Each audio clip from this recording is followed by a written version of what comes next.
Hi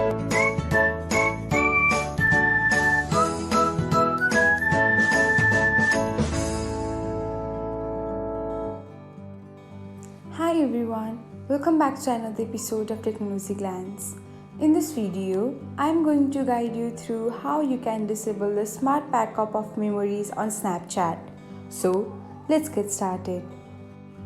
Watch till the end and don't forget to subscribe to Technologyglance by hitting the subscribe button and press the bell icon so that you'll never miss another update. Without further ado, let's get started. First of all, open the Snapchat app on your device.